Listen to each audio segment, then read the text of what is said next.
En nuestro universo lo que vemos alrededor parece estar regido, o si se quiere, gobernado por leyes que lo dominan. Leyes naturales que determinan cómo se fusiona un átomo con otro. Leyes políticas que prohíben realizar ciertas actividades. Leyes informáticas que describen el crecimiento de la capacidad de memoria de un ordenador.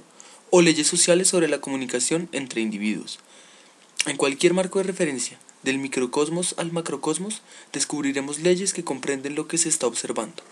Asimismo, se crean leyes para la convivencia entre los seres humanos y, como sucede con las demás leyes, se van adaptando según el estado de evolución de un marco de referencia. Este ensayo hará una aproximación desde la innovación a las dinámicas de comunicación en la familia como primera forma de gobierno de poder en la vida del individuo en una era de desintegración o descentralización del núcleo familiar. Para exponer una posición crítica acerca de la noción de gobierno y de Estado, es acertado realizar un análisis histórico de estos dos conceptos y sus relaciones, en donde siempre se presume nominar el término poder. Las tipologías clásicas de Estado y gobierno se diferencian, en la mayoría de ocasiones, en que las de Estado se entienden según el ordenamiento a nivel social y las diversas relaciones existentes entre un sistema de poder y la sociedad subyacente, mientras que las tipologías de gobierno están entendidas como estructuras y configuraciones que efectúan el ejercicio del poder. Históricamente la palabra Estado ha correspondido a la organización de un conjunto de individuos en un territorio en potestad de un poder de mando. Una de las primeras expresiones para referirse a estas organizaciones era civitas, que traducida al griego polis, acompañada de res pública, con la que los escritores romanos designaban las instituciones políticas en la antigua Roma. Norberto Bobbio aclara en el tercer capítulo de su libro, abro comillas, Estado, Gobierno y Sociedad, cierro comillas, en el segmento titulado El origen del nombre que, abro comillas, es indiscutible que la palabra Estado se impuso por la difusión y el prestigio del príncipe de Maquiavelo. Como se sabe, la obra comienza con las siguientes palabras, abro comillas, todos los estados, todas las dominaciones que ejercieron y ejercen imperios sobre los hombres, fueron y son repúblicas o principados. Cierro comillas, cierro comillas. De la misma forma, el autor aclara que el término no fue introducido por Maquiavelo. Ya previamente, el paso o transformación del término status de situación a estado en el sentido moderno se había dado anteriormente con el aislamiento de la expresión clásica status rei publicae, entre paréntesis Bobbio. Las tipologías clásicas de gobierno son propuestas por Aristóteles, Maquiavelo y Montesquieu. Estas se desarrollan según el criterio que propone cada autor para abordar de mejor manera el concepto. Aristóteles expone la clasificación de las constituciones con base en el número de gobernantes en donde se encuentran, monarquía, aristocracia y democracia. Abro paréntesis, abro comillas, política, cierro comillas, libros 3 y 4, cierro paréntesis. Maquiavelo postula la monarquía y sintetiza aristocracia y democracia, ya propuestas por Aristóteles, con el término república. Montesquieu, por su parte, establece las tipologías con base en los criterios de principios fundamentales, honor, virtud y miedo. Estas se relacionan o fundamentan a la monarquía, la república y el despotismo correspondientemente. Posteriormente se crean las formas de gobierno mixto que, de acuerdo con esta teoría, abro comillas, la mejor forma de gobierno resulta de una combinación de las formas de gobierno puras. Cierro comillas, abro paréntesis, Norberto Bobbio, capítulo, Estado, Poder y Gobierno. Hoy ninguna de las tipologías de gobierno ejerce sus fuerzas políticas en estricto sentido.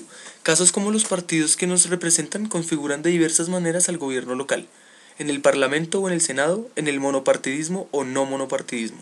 En la actualidad no podemos separar las formas de gobierno en las taxonomías clásicas, más bien sería acertado reconocer en las formas de gobierno actuales cómo coexisten todas en un mismo sistema dicotómico, tricotómico o pluricotómico. Abro paréntesis, según la referencia histórica, cierro paréntesis. Según Platón, abro paréntesis, abro comillas, las leyes, cierro paréntesis, abro comillas, es obligatorio participar de ambas si deberá existir la libertad y la concordia inteligente, cierro comillas. Por igual, las formas de gobierno en la familia históricamente han coevolucionado con las formas de gobierno y de Estado modificando sus estructuras y sus dinámicas.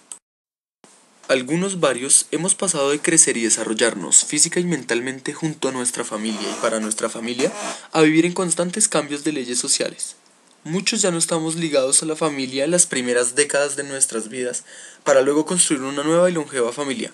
Ahora crecemos además junto a colegios, universidades o instituciones que ejercen un papel principal en el desarrollo de nuestra personalidad y nuestro conocimiento. Pasamos de un marco de leyes sociales, abro paréntesis, como el de la casa, cierro paréntesis, a otro completamente diferente, en donde uno mismo cambia simultáneamente de función y orden.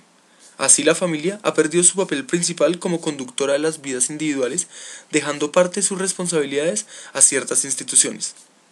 No es que la familia haya desaparecido, es que ha cambiado su forma y sus dinámicas, como lo hace un nuevo Estado con su gobierno.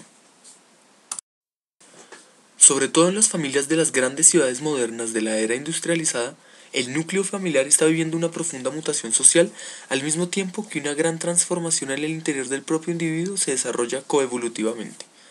Cada vez se reduce más el tiempo que la familia, abro comillas, original o, abro comillas, biológica, tiene para estar junta, lo que a la inversa significa más tiempo para el individuo desenvolverse en otros marcos sociales u otras formas de familia, si se quiere. La producción y transmisión del conocimiento ha empezado a moverse no linealmente por la sociedad, descentralizando los factores familiares, para luego ubicarlos en una nueva posición dentro de una red más compleja. De ninguna manera pretende este ensayo restarle valor e importancia a la familia en el mundo moderno, ni mucho menos abolir el concepto de familia. Los modelos o formas de familia en las sociedades industriales no son los únicos existentes. En la antigua Grecia, por ejemplo, los hijos varones de los padres biológicos eran separados a los 7 años de edad para reclutarlos en el ejército espartano, así que la custodia pasaba a ser propiedad del Estado.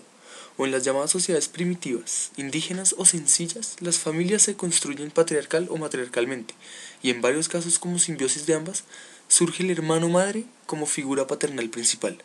No obstante, este ensayo decide enfocarse en las familias de las sociedades industrializadas, entre paréntesis, o en proceso de industrialización, porque se ve en ellas un potencial enorme de cambio en cuanto a la infinidad de relaciones nuevas y cada vez más complejas entre los seres humanos, el ambiente y las máquinas.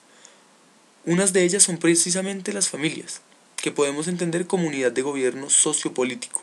Están sintiendo y viviendo paralelamente todos los cambios culturales, tecnológicos y naturales que en las civilizaciones occidentales han emergido. Esto último enmarca un lugar de intervención específico, mas no excluyente en términos de nuestra propuesta correctiva a sociedades rurales o comunidades indígenas que no están dentro de las lógicas industriales.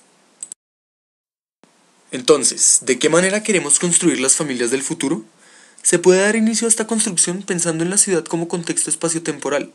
Contemporáneamente, la ciudad como infraestructura presenta una transformación, en la mayoría de casos expansiva, siendo consecuente con modelos modernos como el trabajo arquitectónico de Le Corbusier, pero paralelamente, en casos más especializados, algunos apuestan a la reconfiguración de estas estructuras en un sentido más experimental y nuevo, con diferentes lugares que permiten interacciones con el ser humano y, por qué no, con otros organismos vivos, en donde las relaciones al habitar un espacio y una realidad cambian de manera contundente. Unos ejemplos pueden ser algunas de las propuestas biotecnológicas de Natalie Jeremiyenko, o en otros casos el mapping interactivo que desarrollan colectivos como 1024 Architecture. Así podemos situar a las familias del futuro en un contexto dinámico, con otras lógicas de construcción no lineales, repensar el estado actual de estructuración filial en busca de caminos que van de la mano de un estar continuo en un espacio y un tiempo significados y ser coherente con el comportamiento que podría llegar a tener una constitución colectiva de familias. Nuestra propuesta pretende generar un diálogo entre los familiares que ha venido perdiendo fuerza en las familias de las ciudades. La idea es, por medio de un dispositivo de almacenamiento de pensamientos, entendidos según Nelson Goodman, comunicar ocurrencias, sugerencias o enviar mensajes con el fin de encontrar nuevos lugares de comunicación y reunión y o saber qué está sucediendo diariamente con las personas, así no se encuentran espaciotemporalmente. Este dispositivo de almacenamiento de pensamientos tiene un nombre en una alternativa formalizada, el chat análogo. Esta propuesta es la cara correctiva del proyecto porque interviene en el presente sobre causas y consecuencias que ya existen. Además, no emplea tecnologías ya accesibles por el hecho de no estar democratizadas aún.